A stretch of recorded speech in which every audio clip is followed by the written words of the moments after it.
Hi guys, Bran here, and welcome to a different kind of video today. Today we're going to be talking about my first impressions on my first day on the Knight. The Knight himself and his adjoining perks. There's a lot of positives, but there's a doozy of negatives. Okay, so I kind of want to talk first with the positives because that is something that we'll get through a little bit quicker. Sleeper perks. Honestly, his perks are really, really good. Hubris, fun. Hubris is fun. Not as oppressive as I thought it would be. Very, very good. Like that a lot. Nowhere to Hide was surprisingly a sleeper perk, like I said. Nowhere to Hide. Anytime you damage a gen, anything 24 meters is revealed to you for 4 seconds. So you run that with Barbecue. So you kind of have this fun little, like, I get to see where people are close and people are far away. And it's pretty neat. It's a pretty cool combo. I'm going to run that more often. It's super duper fun.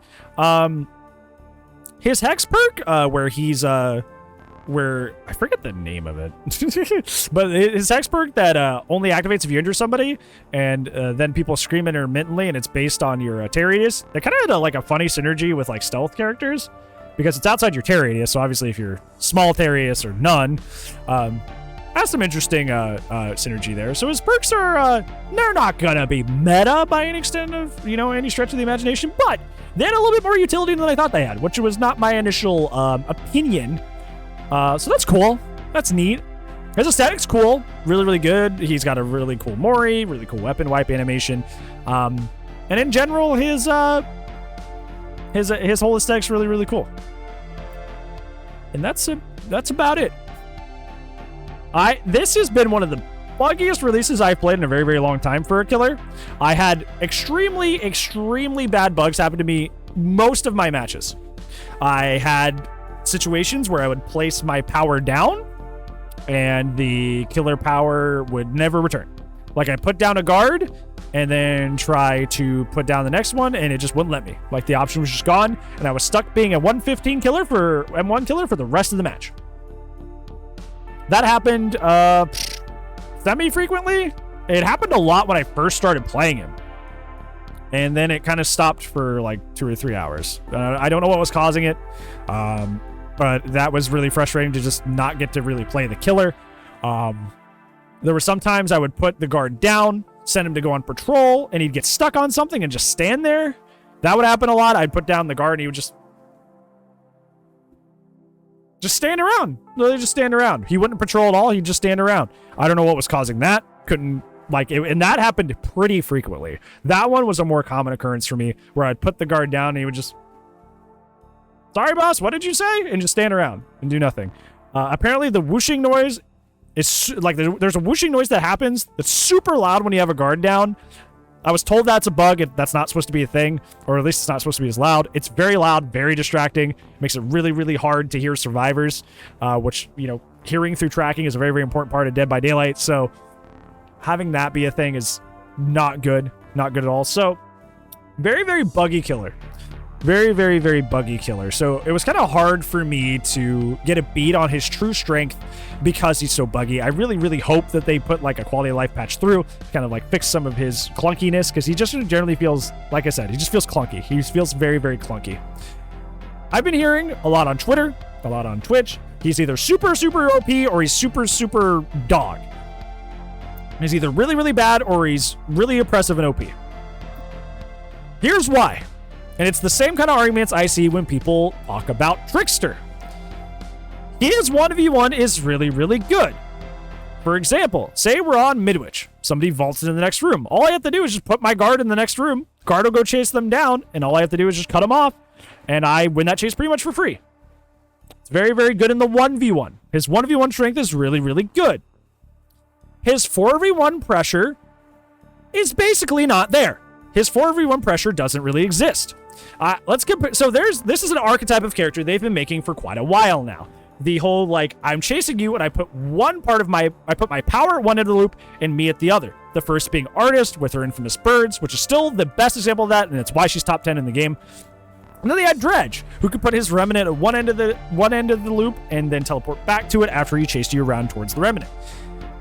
He is the third iteration of this style of killer, and he is third in terms of strength. He is the weakest form of this because quite literally let's compare him to Dredge. Dredge, what happens is if you put the remnant at one end of the loop and you put yourself at the other, you start running towards them and they start running towards the remnant. But the survivor, if they're smart, knows to hold W to avoid this. So they will hold W and they will run away to try and chain to the next loop is what they will do. With Dredge, what you do is if they start shift Wing away, you have the option to teleport to said loop because there's probably a locker over there.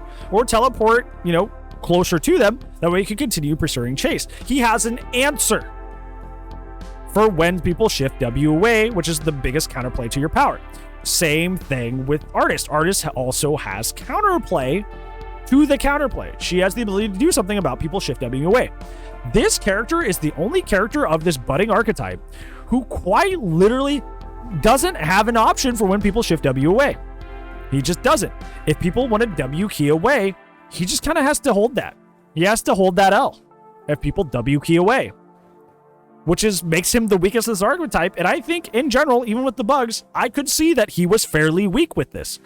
Do I think he's still better than most M1 killers in the game? Don't get me wrong. But I think that I don't see him being good. I don't see him being a good killer because his counterplay he can't do anything about. And as soon as people figure out how to play against him a little bit better and realize that, you just shift W away, I feel like he's going to really fall off. Really fall off. I hope I'm wrong. I hope somebody comes along that mains Knight and shows me that I'm an idiot. But as of right now, he seems just like a weaker Dredge is what he feels like. He feels like the anti-chase of Dredge without the bells and whistles of Nightfall and teleporting to actually be good and have any sort of map presence. There's no reason to play Knight besides aesthetic if you enjoy Dredge. If you enjoy Dredge, you are the melee anti-chase. That you already have that archetype in the game. It already exists, and it's way better on Dredge. There is no reason to play this killer besides novelty, in my opinion. And I'm somebody who already hates this archetype. I don't like shift W keying on either side. I don't like forcing people to shift W because it's boring, and I don't like obviously facing it. I feel like it's just a boring archetype. So he's kind of underwhelming for me. I was not impressed with him. It's pretty sad that he kind of more focuses on just, dropping somebody a loop, because I feel like he had a lot of potential to use his different guards for more 4v1 pressure and for more utility sake. And don't get me wrong, it's still cool to be like, hey, go kick that pallet real quick while I go check this gen, or hey, go stop this flashlight save by chasing that guy while I pick up, there's still cool stuff you can do, but it's really minor. It's really minor. And I wanted so much more from this killer besides just a worse version of an archetype I already hated, but this is how it ended up. So yeah, how did you feel about the Knight? Did you think that he was a really, really cool and potentially powerful killer, or did you think that he was kind of underwhelming and really buggy like I did? Thank you so much for watching, and I'll see you in the next video, but if I do not, we'll see you when I see you. Goodbye.